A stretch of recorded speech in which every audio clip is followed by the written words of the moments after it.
Good morning, campers. I hope you're enjoying this oil camp. I'm really excited for everyone to participate so we can learn more about the essential oils and how to use them properly. Today I'm going to share with you the Owie recipe. So basically when we get hurt or the kids get hurt and we want something quick and fast to use, and also that it will help heal the wounds super fast.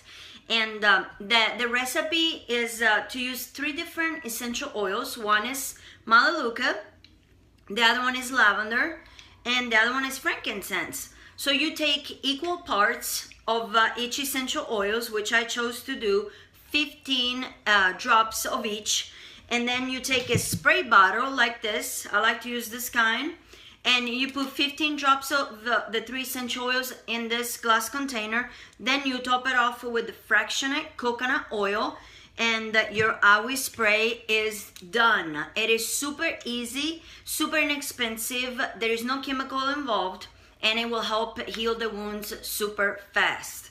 So Owie spray is our favorite at our home. So easy to use. You can share with your friends. You need 3 essential oils. Very inexpensive. So I will challenge you to make an Owie spray today. Have a blessed day. Bye bye.